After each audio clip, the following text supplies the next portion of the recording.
남편과 상간녀에게 처절하게 배신을 당한 뒤 악착같이 살고 있는 30대 여자입니다.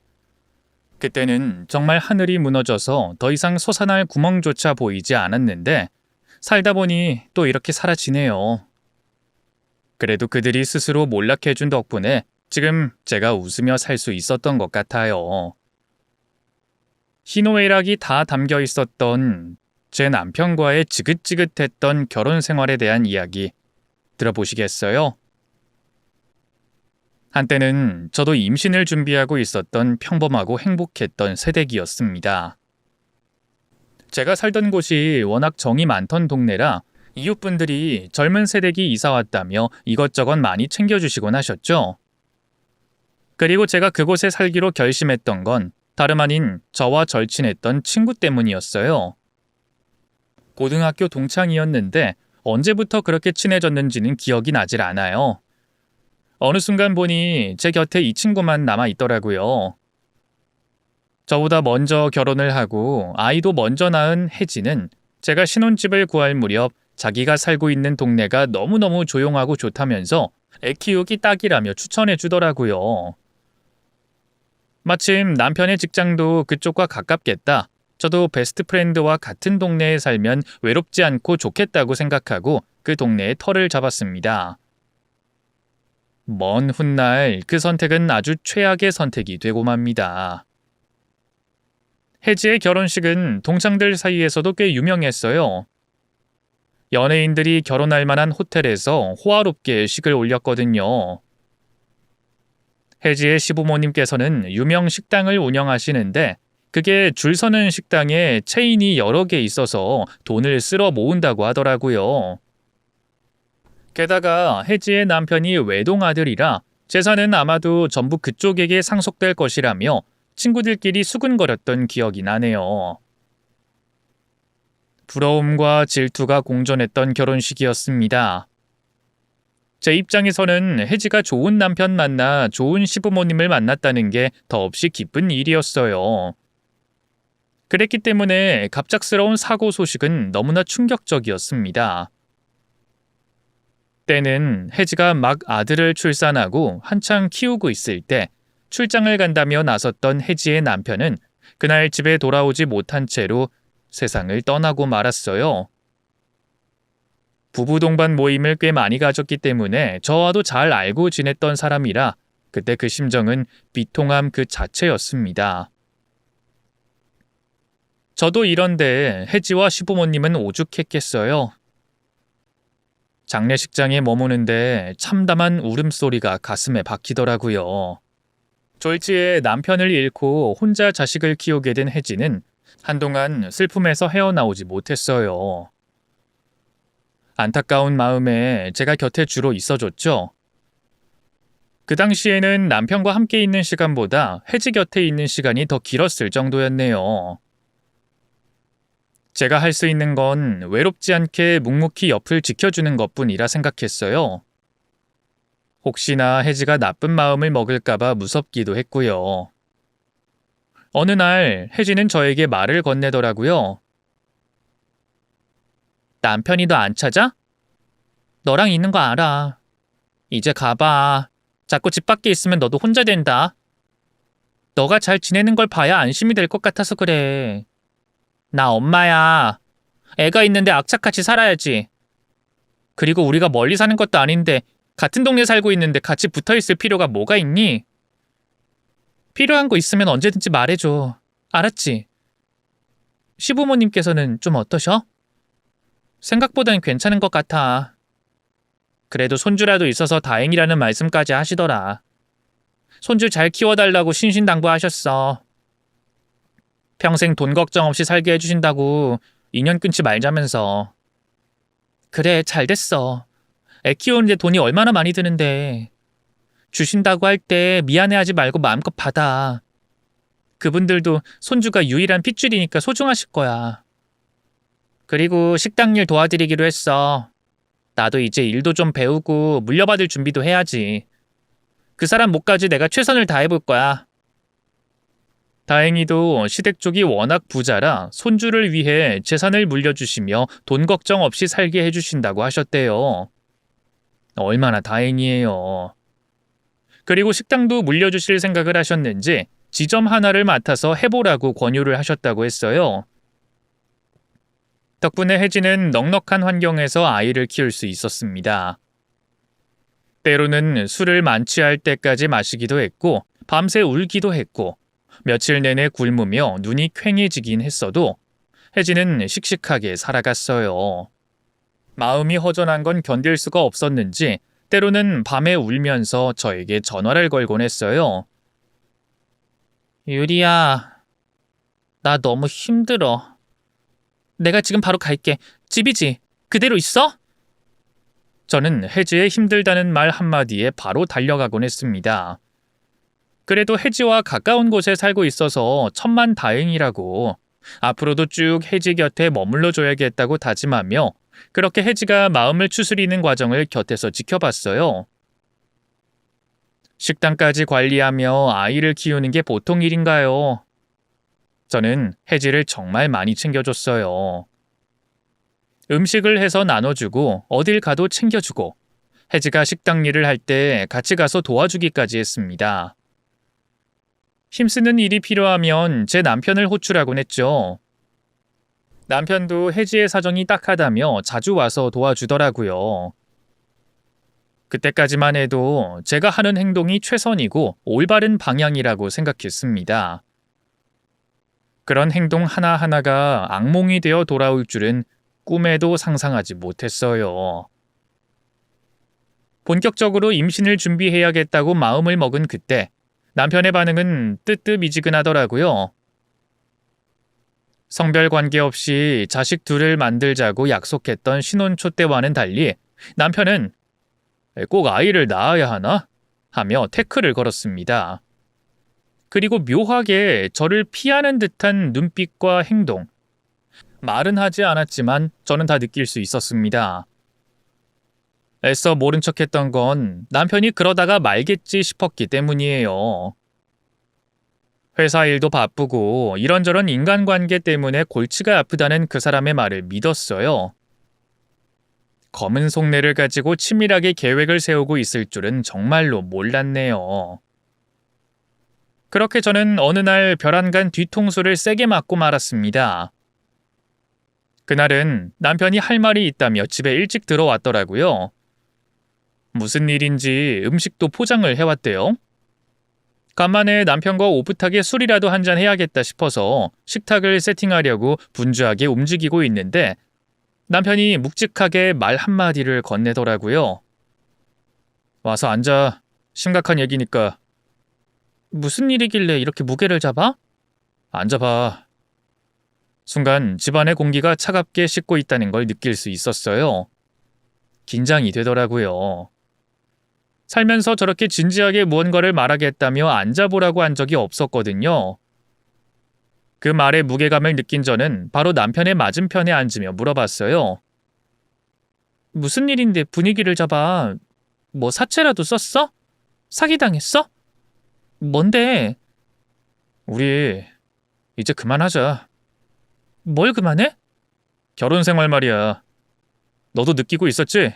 내가 달라졌다는 거. 그게 무슨 말이야? 이혼하자고? 그래, 이혼하자. 대체 왜? 이유가 뭔데? 내 마음이 더 이상 너한테 움직이질 않아. 이건 내 맘대로 할 수 있는 게 아니잖아. 나도 행복할 자격이 있는 거잖아. 영혼 없이 어떻게 살아? 돌려서 말하지 말고 똑바로 말해. 혹시 여자 생겼니? 난 그렇게 생각해. 결혼 생활만큼은 행복해야 하고 집에 들어오는 게 기쁜 일이어야 돼. 하지만 난 요즘 집에 들어오는 순간이 고역이야. 여자 생겼냐고 묻잖아. 지금 그게 중요해? 그래, 생겼어. 너보다 더 사랑하는 여자 생겼다. 됐어? 나쁜 놈. 결혼 생활이 어쩌니 저쩌니 헛소리 해놓고 결국엔 불륜 저지르고 있었네. 너는 방법이 잘못됐어. 그딴 짓을 저질렀으면 사과가 우선이지. 그래도 내가 법적인 와이프인데 나를 먼저 생각했더라면 이딴 식으로 배신 때리진 않았겠지. 미안해. 안 그래도 지금 막 사과하려던 찰나였어. 내가 무슨 자격이 있겠어. 하지만 우리 결혼 생활 불행했잖아. 난 여태껏 너랑 살면서 사랑이라는 감정을 느낀 적이 단 한 번도 없어. 그래서 많이 혼란스러웠어. 남들도 다 이렇게 사는 거겠지. 이렇게 살다 보면 정이라는 게 들어서 의리라는 게 생기겠지 싶었는데 갈수록 힘이 들더라. 이게 사는 게 맞나 싶어. 난 적어도 그렇게까지 노력하면 살고 싶진 않아. 굳이 노력하지 않아도 내 마음 충분히 보여줄 수 있는 그런 사람이랑 같이 살고 싶어. 그러니까 날 좀 이해해줄 순 없을까? 해달라는 대로 다 해줄게. 그니까 이혼하자. 누구야? 만나는 여자 누구냐고. 직장 동료야? 동창이야? 누구야? 지금 그게 중요한 게 아니잖아. 중요해. 상간녀가 누군지 내가 알아낼까? 내가 직접 심부름센터 고용해? 내가 직접 나서서 너희 둘 단두대에 세워봐? 그 사람한텐 너무 뭐라 그러지 마. 너도 아는 사람이야. 내가 아는 사람이라고? 혜지. 혜지랑 만난다고? 나랑 헤어지고 함께 살고 싶다는 여자가 혜지라고? 그래. 어찌 보면 운명 같기도 해.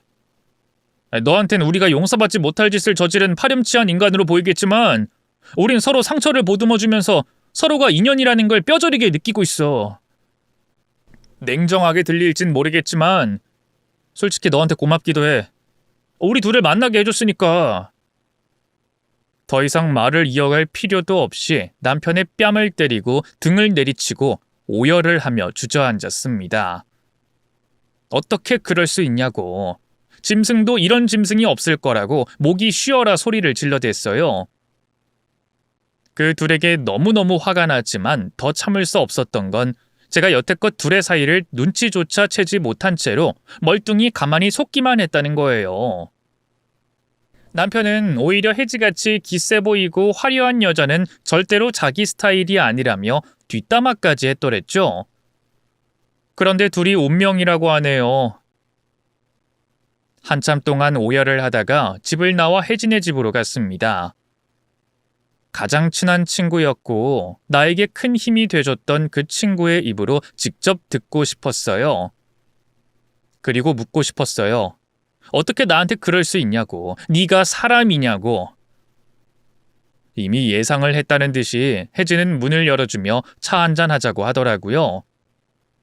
덤덤해 보이는 그 표정이 아직도 생생하게 기억이 나요. 저는 앉을 새도 없이 물었습니다. 너 진짜 내 남편이랑 만나? 아니지? 사실이야. 대체 왜? 왜? 나도 처음엔 내 감정을 정확히 알지 못했어. 그냥 좋은 사람이라고만 생각했는데 시간이 지날수록 그 사람 없이는 안 되겠더라. 너한테 제일 미안해. 하지만 나 좀 살려주라. 넌 그 사람 없이 잘 살 수 있잖아. 하지만 난 그 사람 없이 절대 안 돼. 마치 비련의 여주인공이 된 듯 제 앞에서 울면서 빌더라고요. 제가 둘을 가로막는 악마가 된 것 같았죠. 그때 깨달았어요. 나는 혜지에게 친구라기보단 방해꾼에 가까웠구나. 내 진심은 이 친구에게 조금 더 전해지지 않았구나. 정말 허무하고 허탈했어요. 저는 여태껏 뭘 한 걸까요? 저는 이를 바득바득 깔면서 혜지에게 따졌습니다. 어쨌든 너는 불륜을 저지른 거고 날 배신한 거야. 벌 받아야지. 받을게. 각오하고 있어. 그럼 나한테 딱이 맞는 것도 각오하고 있겠네? 그 말을 하고 자리에서 일어나 앞으로 다가가자 갑자기 혜지는 몸을 웅크리며 소리를 질러댔습니다. 하지마! 하지마! 나 홀몸 아니야. 위자료 줄게. 하지만 따귀는 때리지 말아줘. 뭐? 너 임신했어? 그래. 그 사람 아이가 이미 내 뱃속에 있어. 어쨌든 너희는 아이가 없었잖아. 둘이 헤어지면 끝이잖아. 하지만 난 달라. 애는 무슨 죄야. 우리 애는 지켜야지. 그 말을 듣는 순간 몸에 있는 모든 힘이 일순간 다 빠져나가는 기분이 들었어요. 내가 이러고 있는 게 대체 무슨 의미가 있나. 둘은 이미 아이까지 만들고 똘똘 뭉쳐 나를 끊어낼 생각만 하고 있는데 예정이고 뭐고 그들에게 저는 그냥 넘어야 할 고비이자 험난한 장애물이었던 거예요. 둘이 그렇고 그런 사이라는 것도 몰랐으니 증거 수집은 고사하고 하루아침에 쫓겨나야 할 상황에 처하고 만 것이죠. 남편의 뜻은 견고했습니다. 오히려 당당하게 굴더라고요. 이제는 안 되겠는지 협박까지 했습니다. 넌 날 위해서 해줄 수 있는 게 뭐가 있는데 날 그냥 붙잡고 있으면 다야? 날 사랑하지도 않잖아. 다른 여자한테 마음 품은 남자를 계속 볼 자신 있어? 너 그 정도로 그릇이 큰 여자도 아니잖아. 그냥 오기로 날 붙잡고 있는 거 아니야? 걔는 너한테 뭘 해줄 수 있는데? 뭘 얼마나 대단한 걸 해줄 수 있는 여자길래 홀랑 넘어간 건데? 그 사람이 내 빚도 다 갚아줬어. 내가 사업한다고 설치다가 꼬라박은 돈 그거 다 그 사람이 해결해줬어. 됐어? 넌 잔소리만 했잖아. 해결은 못해줄 망정 나를 더 힘들게만 했잖아. 결국엔 돈이었어? 그 대단한 사랑의 원천이 돈이었다니 진짜 보잘것없다. 빚 갚아주는 여자한테 사랑을 느낀 거네? 그뿐이겠어? 그 여잔 나를 위해 뭐든지 해줄 수 있는 헌신적인 사람이야. 나는 그게 진짜 사랑이라고 생각해. 나도 나를 위해 헌신해주는 여자에게 내 인생 바치고 싶어. 사랑이라는 말로 포장하지 마. 결국엔 돈 때문이면서. 단지 돈 때문이 아니라니까. 아, 그래. 마음대로 생각해. 이제 나한테 실망했지? 이혼하자. 나 이런 놈이야. 내 친구랑 바람나서 애까지 만든 주제에 네가 나한테 먼저 이혼하자고? 그럴 자격이 있다고 생각해? 세상 좋아졌다. 유책 배우자가 이렇게 당당하게 나오는 걸 보면. 나 위자료 3억이면 충분하지 않아? 그러니까 얼른 도장 찍어. 3억? 불륜녀가 그러디? 3억이면 모든 게 해결될 거라고? 네가 바깥에서 돈 벌었어 봐. 3억이라는 돈을 수중에 만질 수나 있겠어? 그나마 우리가 예정 생각해서 많이 쳐준 거야. 자꾸 구차하게 굴수록 네 입장만 난처해지는 거야. 서로 깔끔하게 끝낼 수 있을 때 받아들이는 것도 최선이라는 걸 기억해줬으면 좋겠네. 지금 이 순간까지도 너는 돈 얘기만 하고 있네. 우리가 나눴던 추억들, 약속들은 아무것도 아닌 거야. 나는 배신감에 치를 떨고 있는데 이 와중에 딜을 하고 있다는 게 나는 너무 소름 끼치네.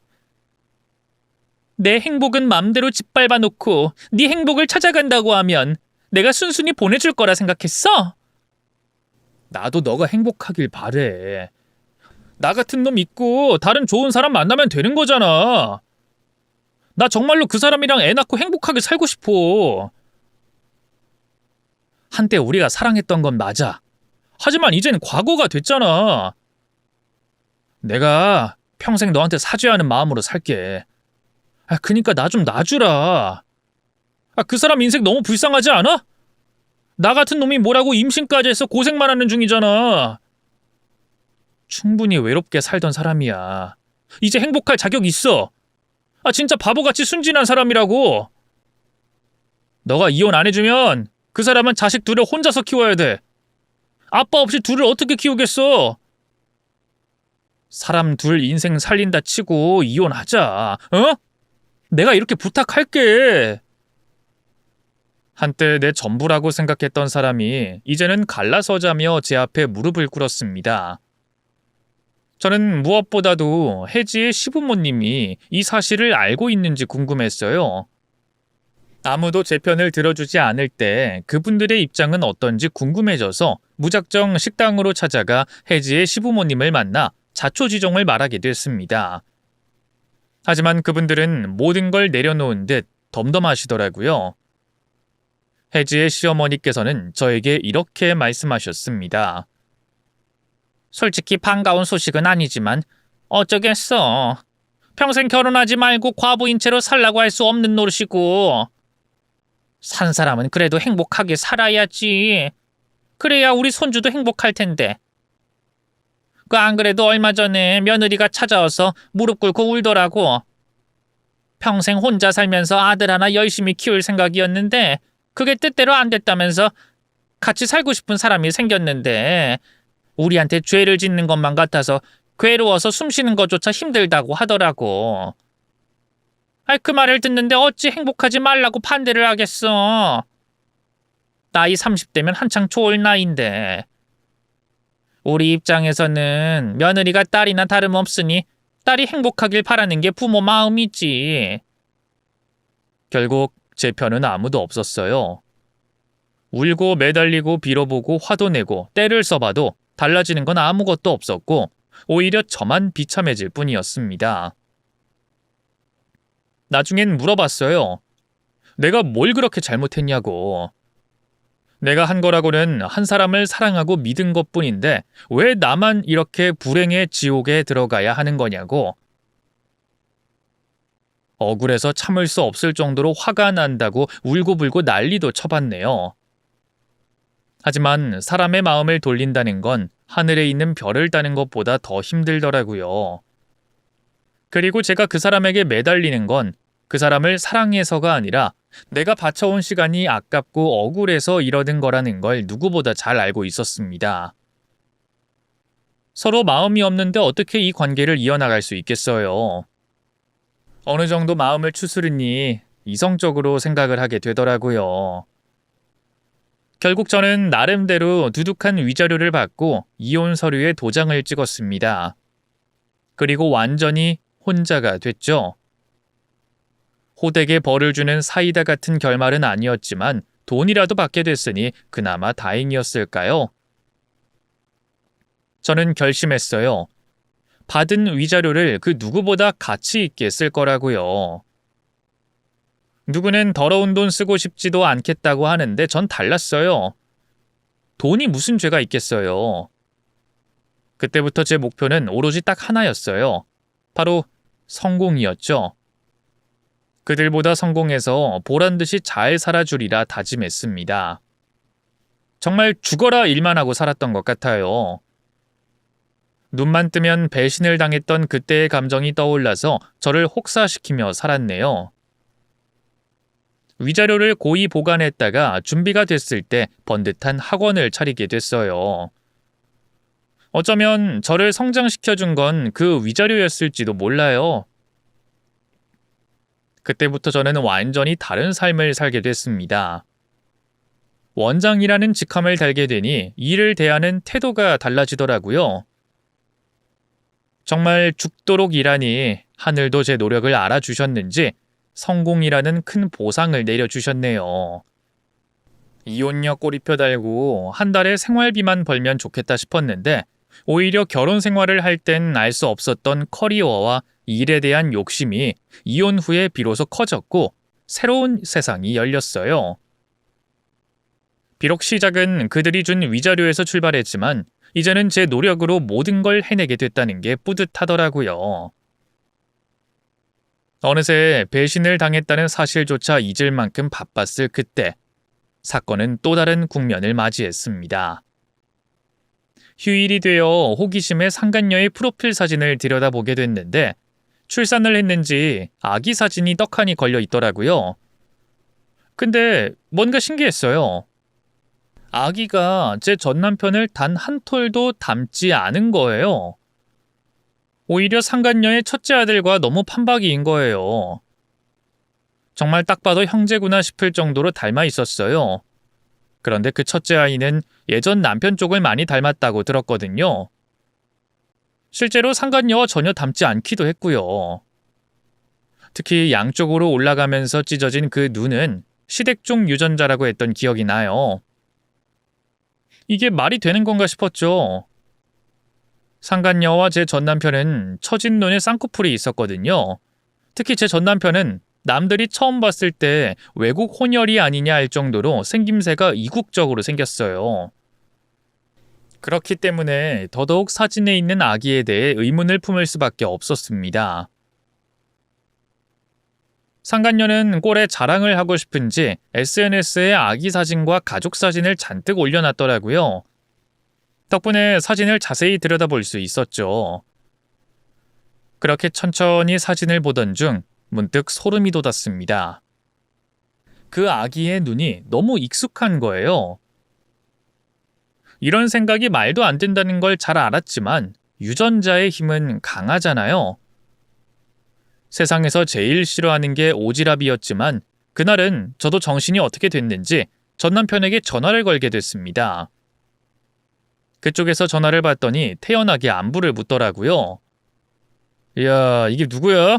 오랜만이네? 아기 태어났더라? 좀 됐어. 야, 곧 있으면 벌써 돌인데 뭘. 이런 말 갑작스러운 거 아는데 정말 친자식 맞아? 무슨 소리야? 대뜸 전화해서 친자식이냐니. 아니, 너무 안 닮았잖아. 귀랑 눈썹이랑 머리 숱이랑 닮은 게 얼마나 많은데. 원래 애기들은 자라면서 인물 나오는 거잖아. 고작 그 얘기하려고 전화까지 한 거야? 그래 뭐 오랜만에 목소리 들으니까 반갑긴 하네.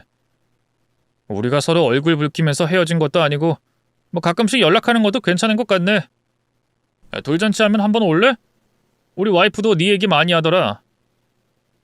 그 집에서는 딱히 의문스러워하지 않는 것 같더라고요. 하지만 제 3자가 봤을 땐 너무나도 명확하게 이상한 점이 있어 보였거든요. 혹시나 내가 무언가 대단한 걸 발견한 게 아닐까. 혹시나 상간녀에게 치명적인 비밀이 있을지도 모르겠다는 생각이 들더라고요. 그 후로 상간녀의 시부모님이 운영하는 식당에 간 적이 있었는데 우연히 시아버지를 마주하게 됐어요. 그래, 이거지 싶을 정도로 사진 속 아기와 눈이 똑같이 생긴 거예요. 도저히 안 되겠다 싶었던 저는 카운터에 있는 상간녀의 시어머니에게 넌지시 말을 걸었습니다. 안녕하세요. 저 기억하실지 모르겠는데 혜지 친구 맞지? 네, 맞아요. 혜지 애 낳은 건 알고 계시죠? 그럼 알고 있지. 생긴 거 보셨어요? 좀 이상하지 않나요? 이상하다니? 아무래도 수상하던데. 유전자 검사 한번 해보세요. 응? 갑자기 유전자 검사? 이런 말씀 드리는 거 조심스럽긴 한데요. 확실히 하는 게 좋잖아요. 제 조심스러운 추측으로는 그 아이 친부가 예상치 못한 사람인 것 같아서요. 예상치 못한 사람이라니? 솔직히 말씀드릴게요. 저는 그 아이의 친부가 여사님 남편분이라고 생각해요. 눈이 똑같이 생겼거든요. 그게 무슨... 맞아요. 말도 안 되는 얘기인 거 알아요. 하지만 이렇게 부탁할게요. 딱 한 번만 유전자 검사 해보세요. 전 분명 말했습니다. 나중에 사태가 커지기 전에 미리 준비하시는 게 좋을 것 같아요. 주제 넘은 말을 전해서 죄송하고요. 혹시 도움 필요하시면 저한테 연락 주세요. 그렇게 그분께 제 명함을 남기고 자리를 떠났습니다. 선택은 그분이 하시는 거였죠. 아무래도 그런 말을 들으니 찝찝하셨는지 바로 연락이 오셨더라고요. 유전자 검사 그거 어떻게 하는 거냐며 저한테 문의를 해오셨어요. 제가 차근차근 알려드렸죠. 믿져봐야 본전 아니겠어요? 그 집안을 쑥대밭으로 만들면 저야 좋은 거고 아니면 많은 거고. 이왕 이렇게 된 거 끊임없이 그 집안을 들쑤셔봐야겠다고 결심했죠. 한동안 멈춰있던 심장이 뛰는 기분이었네요. 그리고 얼마 후 상간녀와 전남편이 둘이서 갑자기 저희 학원을 찾아왔습니다. 원장실로 안내했죠. 자리에 앉자마자 상간녀가 저에게 따져 물었어요. 야, 너 우리 시엄마한테 뭐라고 말했어? 뭘? 뭐라고 했길래 우리 애 머리카락이 필요하다고 하시는 거냐고? 그리고 내 남편한테 대뜸 전화해서 애기 안 닮았다고 시비 걸었다며? 대체 왜 그러는 건데? 글쎄, 이유는 네가 더 잘 알지 않나? 내가 잘 살고 있는 게 질투가 났던 거겠지. 미안하지만 네가 하는 행동 너무 없어 보여. 그 정도 위자료 받았으면 조용히 살 것이지. 왜 이제 와서 구질구질하게 굴어? 정말 신기하네. 왜 굳이 날 찾아왔을까? 헛소리라면 걔가 짓거리나 보다 하고 넘어가면 될 것이지. 왜 직접 행차하셔서 따지냐고. 내가 둘한테 그렇게 큰 존재인가? 좀 당황스럽네. 내 작은 행동이 둘에게 미치는 영향이 아주 지대한가 봐? 그게 아니라 네가 말도 안 되는 소리를 하니까 그렇지. 네 말은 내가 낳은 자식이 우리 친자식이 아니라는 소리잖아. 너 우리 모함하니? 야, 모함이라니. 내가 그럴 사람으로 보여? 너희 둘은 눈이 없니? 산부인과 의사가 출산하자마자 별말 없었어? 나라면 의심부터 했을 것 같은데. 너무 어이가 없잖아. 그 애가 어떻게 둘의 아이냐고. 아니, 눈이 너무 다르잖아. 원래 애기들 눈은 자라면서 더 커지거든? 그거 하나 때문에 우리 시엄마한테 헛소리를 한 거야? 너 그거 법적으로 고소 가능한 거 알지? 이거 엄연한 명예훼손이야. 내가 너 진짜로 가만 안 둘 거야. 알아? 왜 협박을 해? 그러니까 더 이상하네. 그래, 뭐 알아서 해. 결과는 유전자 검사 나오면 알겠지 뭐. 이게 진짜 끝까지 반성을 안 하네? 우리 애 사진 좀 똑바로 봐. 이게 어떻게 우리 친자식이 아니냐고? 화가 난 상간녀는 가방에서 핸드폰을 꺼내 아기 사진을 하나씩 보여주며 들이밀더라고요. 보면 볼수록 확실해졌어요. 둘과는 다른 생김새라는 것을요. 그렇게 발악하는 모습이 저한텐 되게 웃기더라고요. 사진까지 확대하며 저에게 증명을 해내려는 그 모습이 진짜 어처구니가 없었네요. 그래서 저도 모르게 웃음이 새어나왔습니다. 그랬더니 상간녀가 웃어? 왜 웃어? 하며 화를 내더라고요. 이게 이렇게까지 웃을 일인가 싶긴 한데 그때는 우리의 모습이 우스꽝스러워서 두 년놈 앞에서 배꼽을 잡고 웃었습니다. 눈물이 나도록 한참 웃고 난 후 그들에게 말했어요. 아하, 진짜 어이없네.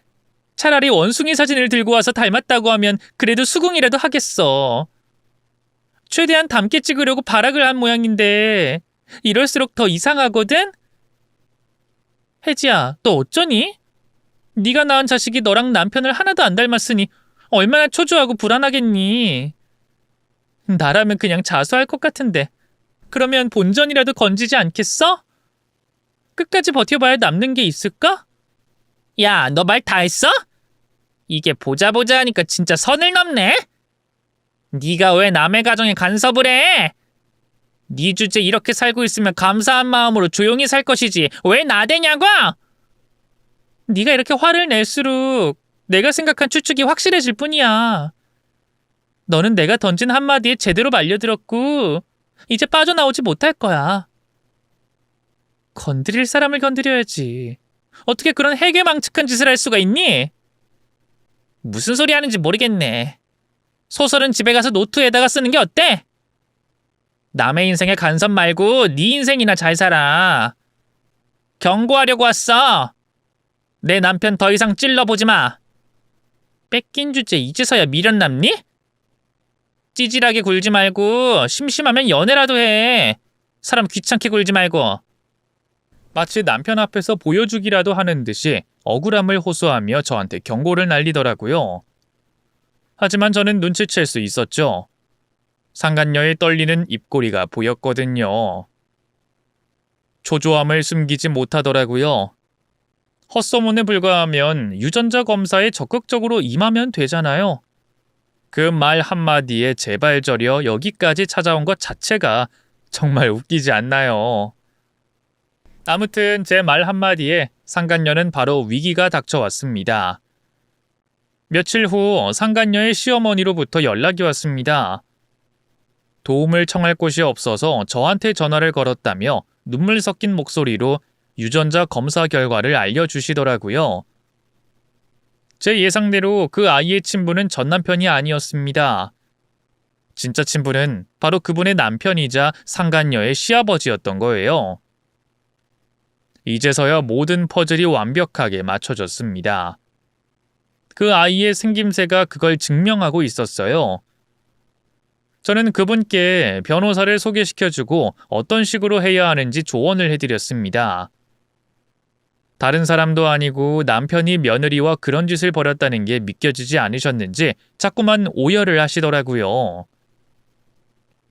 문득 남편에게 배신당했던 그때의 제 모습이 떠올라 저도 울컥했네요. 상간녀의 인생도 정말 막장이지 않나요?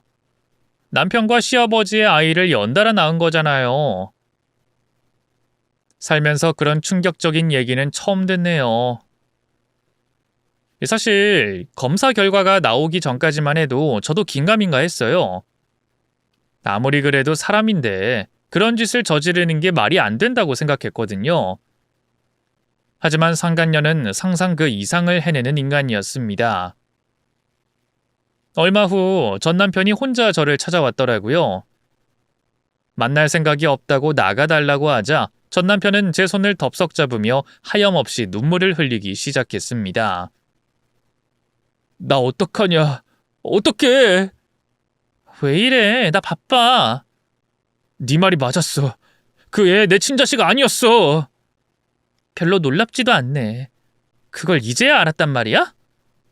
친부가 글쎄 그쪽 시아버지였다고. 이게 말이 되냐? 둘이 그렇고 그런 사이였대. 날 완전히 속았어. 여태껏 내 아이인 줄 알고 희생하며 살았다고. 어떻게 이럴 수가 있어? 그걸 왜 나한테 와서 말해? 어쩌라고? 난 관심 없어. 추궁했더니 동시에 만나고 있었대. 이제 알겠어. 임신하니까 대충 구색을 맞춰줄 남자가 필요했던 거지. 그래서 나한테 결혼하자고 했던 거야. 난 피해자야. 피해자? 웃기고 있네. 언제는 빚 갚아주는 헌신적인 여자가 좋다면서 도망갈 땐 언제고. 다 망했어. 그쪽 시어머니께서 화가 잔뜩 나셔가지고 와이프한테 물려줬던 재산 싹 다 몰수해 가셨어. 알고 보니 완전히 상속을 하기 전이었더라고. 내 빚 갚아준 것도 그쪽에서 나온 돈이라 지금 내가 싹 다 토해내야 된대. 지금 내 인생 최대 위기야. 그러니까 네 인생 위기 스토리를 왜 나한테 말하냐고. 사람 붙잡아두고 하소연한다고 해서 뭐가 달라져? 아니 그게 아니라 나도 이런 말까지 꺼내고 싶진 않았는데 내가 위자료 줬잖아. 그거 다시 주면 안 될까? 어이가 없네. 뭐? 위자료를 다시 줘? 너 제정신이니? 그것도 어차피 그쪽 집에서 나온 돈이란 말이야. 그리고 지금 너한텐 그 돈 아무것도 아니잖아. 훨씬 더 잘 벌고 있잖아. 위자료는 너희 두 년놈들이 잘못을 해서 내가 받은 거고 그걸 내가 왜 너한테 줘야 하는데? 사고 쳐서 합의금 물어줘 놓고 상황이 안 좋다고 합의금 돌려달라고 하면 그걸 돌려주는 사람이 있을까? 생각이라는 걸 좀 하고 살아. 이 멍청한 인간아. 그러니까 그따위로 살지. 난 그 사람이 임신했다고 해서 책임을 진 거야. 임신만 안 했어도 난 원래 가정을 지켰을 거고 너랑 행복하게 살았을 거야. 남자니까 책임감 있게 아이를 선택한 거라고. 하지만 그 아이가 내 친자가 아니라니까 이상하게 제일 먼저 네가 생각나더라. 내가 너한테 줬던 상처를 이제서야 돌려받나 봐. 비굴하고 찌질했던 나 용서해라. 용서할 것도 없지. 이미 잊었으니까. 솔직히 좀 후련하네. 이제서야 비로소 모든 게 끝난 것 같은 생각이 들어. 그 사람만 믿고 직장도 관두고 대출 끌어 모아서 사업도 다시 시작했어. 이번에 투자금 회수 못하면 진짜로 끝장이야. 지금 말은 안 했지만 인생 나락으로 떨어지기 직전이야. 그러니까 부탁할게. 나 좀 살려주라. 못난 남편이었지만 그래도 한때는 사랑했던 사람이었잖아. 내가 오죽하면 너한테 와서 애걸복걸 하겠냐. 도저히 도움 청할 데가 없어서 용기 내서 온 거잖아. 나도 이러고 싶지 않아. 네가 찾아가야 할 곳은 여기가 아니라 상간남 아닌가? 너도 이혼해봐서 알잖아. 유책 배우자한테 위자료를 받든 협박을 하든 그건 네가 알아서 할 일이지. 어이없는 사실 말해줄까? 그쪽 재산 있잖아. 전부 와이프 시어머니 거야. 그러니까 그쪽 시아버지한테 쥐뿔도 없었던 거야. 말로는 뭐 식당 사장님 대표님 이렇게 불렸던 거지 알고 보니 실소유주는 시어머니더라고. 그래서 그쪽도 그 집에서 쫓겨나서 하나도 가진 게 없대. 그래서 나는 할 수 있는 게 아무것도 없어. 진짜 한마디로 개털된 거야. 시아버지도 개털되고 와이프도 개털되고 난 인생 나락가고 이게 지금 현 상황이야. 어때? 이제야 속이 좀 시원해? 두 부부를 박살내고 난 소감이 어때? 이제야 제대로 된 복수를 한 것 같아? 그러게. 이렇게까지 큰 사건이 터지면서 나락으로 갈 줄은 몰랐는데 알아서 망가져주니 고맙기도 하네. 따지고 보면 내가 박살낸 건 아니지. 네 잘난 와이프님께서 해서는 안 될 짓을 2번이나 한 덕분에 온 집안이 쑥대밭이 된 거잖아. 무슨 발정난 개도 아니고 남자 없인 못 산대? 네 와이프한테 가서 전해. 사람이라면 사람답게 살라고. 그리고 난 이 사건에 아무런 연관 없는 사람인데 왜 나한테 와서 이러실까?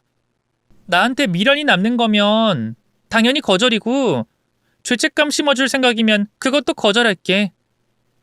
나 생각보다 뻔뻔한 사람이거든. 다음에도 또 이런 식으로 찾아오면 그땐 가만 안 둘 거야. 속으론 아주 쾌재를 불렀죠. 이 순간만을 얼마나 기다렸는지 몰라요. 세상에 있는 모든 신들에게 기도를 올리고 싶었어요. 저에게 이런 보상을 주시나니 감사하고 또 감사합니다. 앞으로 정말 착하게 살겠습니다. 엎드려 절이라도 하고 싶을 지경이었네요. 상간녀 그 기집애는 끝까지 고개를 빳빳이 들고 저에게 와서 따지더라고요. 한동안은 따지러 오는 사람들 때문에 곤혹을 치렀네요. 가만히 저를 노려보고 있더니 입을 열었습니다. 이제야 속이 좀 시원하니?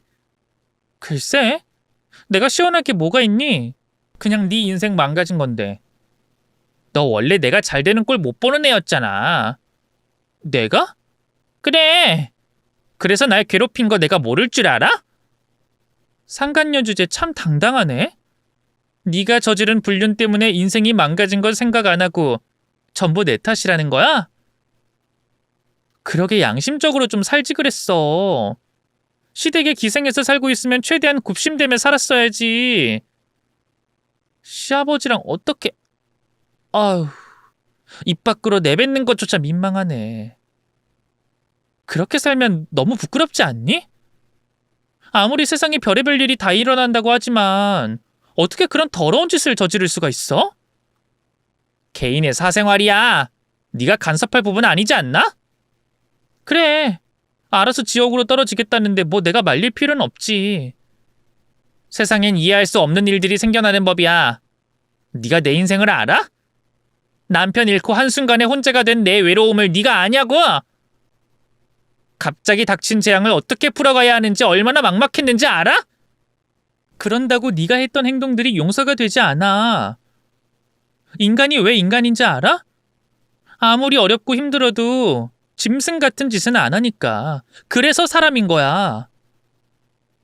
사랑하는 남편의 아버지라는 사람한테 애정의 감정을 느낀 너는 대체 얼마나 형편없는 사람이니?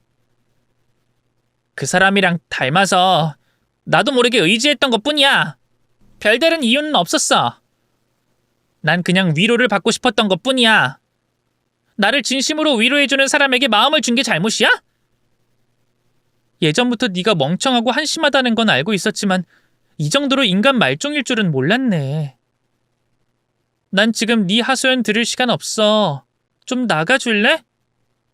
결국엔 둘 다 나를 버렸어. 나 이제 완전히 혼자야. 아빠가 다른 자식을 둘이나 데리고 혼자 살아가야 할 처지에 놓였어. 심지어 돈도 없고 집에서도 쫓겨나게 생겼어. 내 인생 왜 이렇게 된 거야? 대체 왜 나는 인생이 이따위냐고? 불륜을 저질렀으니 벌을 받아 마땅한 거고 네 인생은 네가 책임져야지. 여태껏 시부모 잘 만나서 돈 걱정 없이 살았던 건 네가 스스로 잡은 행운이었던 건데 그걸 차버린 건 너 자신이잖아. 그리고 일반적인 사람들은 각자 능력껏 돈을 벌어 살고 있어. 그게 정상이고 올바른 거야. 왜 네가 날 가르치는 건데? 왜 항상 너는 나를 초라하게 만드는 건데? 꼴에 자존심은 있니? 너도 버림받은 주제 나까지 이렇게 되니 안심이 되는 거니? 그거야 네 마음이 초라하니까. 난 아무리 네가 내 남편을 뺏어가고 상처를 줘도 흔들리지 않아. 나는 내가 잘 해낼 거라고 믿거든. 너는 너에 대한 확신이 없으니까 이리저리 붙어 다니면서 초라하게 사는 거겠지. 단 한순간도 스스로 뭔가를 해내려고 하지 않았잖아. 그리고 마음이 바른 사람들은 친구의 남편을 뺏는 행동은 하지 않아. 너는 애초부터 글러먹었다는 뜻이지. 네가 그런 짓을 저질렀을 때 나는 너를 동등한 인간으로 보지 않기로 결심했어. 한 번은 그럴 수 있다고 쳐. 사람이니까. 하지만 두 번은 절대로 안 되지. 너는 이미 기회를 날려버렸고 평생 대접받지 못할 사람이 될 거야. 주변을 둘러봐. 네 편에 서줄 사람이 누가 있겠어? 나는 이렇게 살고 싶어서 사니? 나라고 뭐 망가지고 싶어서 망가지겠냐고? 그래도 우린 한때 친구였잖아. 입 다물고 있어줬더라면 아무 일도 없었을 거잖아. 꼭 그렇게 내 치명적인 비밀을 시엄마한테 가서 말했어야 했어? 지금도 너는 네 인생이 망가진 걸 내 탓으로 보고 있는 거지? 그러니까 네가 한심하다는 거야. 그리고 나는 조심스레 추측만 했을 뿐이야. 그 추측을 확실하게 만들어준 건 너였지. 애초에 네가 당당하게 살았더라면 이런 일도 없었겠지. 마지막으로 말할게. 난 너의 기구한 인생 이야기 듣고 싶지도 않고 돈을 빌려줄 생각도 없고 도움을 줄 생각은 더더욱 없어. 한때는 친구였겠지만 지금은 남보다 못한 존재라는 거 너도 잘 알잖아. 이제는 내 인생에서 완전히 꺼져줬으면 좋겠네. 결말은 아주 바람직했어요. 상간녀는 시어머니가 해준 집에서 쫓겨났고 남편과 이혼을 했고 시아버지도 황혼 이혼을 당하고 말았죠. 손주고 뭐고 남편이랑 불륜을 저지른 며느리를 어떻게 받아줄 수 있겠어요. 시어머니께서는 완전히 등을 돌리고 인연을 끊으셨다고 하더라고요. 나이 들어서 쫓겨나게 된 시아버지는 며느리와의 관계를 완강히 부정하며 절대 아니라고 했지만 유전자 검사 결과가 모든 걸 말해주잖아요. 증거가 떡하니 있으니 더 이상 덧붙일 것도 없이 빈털터리가 되고 말았네요. 그들의 부정한 행위는 결국 만천하에 드러났고 한때 사람들의 입방아에 오르내릴 만큼 핫한 이슈가 됐습니다. 어쩌면 위자료를 받고 이혼 서류에 도장을 찍은 제가 가장 승자일지도 몰라요. 그래도 돈은 받아냈잖아요. 만약 아직까지 전 남편을 붙들고 매달린 채로 있었더라면 그 불똥이 저한테까지 튀었을 거예요. 때로는 과감하게 관계를 끊어내는 게 인생을 살리는 길인 것 같습니다. 어쨌든 전 여전히 잘 살고 있고 앞으로도 잘 살아낼 것입니다. 전 남편은 사업을 한답시고 무슨 이상한 투자에 연루가 되어 지금 경찰서를 오고 가고 있다고 들었고 상간녀는 단칸방에서 아이 둘을 키우며 힘들게 살고 있다고 들었어요. 이로써 제 결혼 이야기가 끝이 나고 말았네요. 어떠셨나요? 완벽한 권선징악 아닌가요? 제 인생에서 이런 일이 있었다는 게 놀라울 따름입니다. 앞으로도 양심적으로 살아온 사람에게 보상이 돌아오는 그런 세상이 됐으면 좋겠네요. 사연을 마치면서 지금 힘드신 분들에게 용기를 드리고 싶어요. 남편과 친구에게 버림받은 저도 이렇게 잘 살고 있잖아요. 저를 봐서 여러분들도 힘을 내셨으면 좋겠습니다. 내일이라는 기회가 주어졌으니 열심히 살아야 하지 않겠어요? 그럼 저는 이만 인사드리겠습니다. 모두 좋은 하루 보내세요.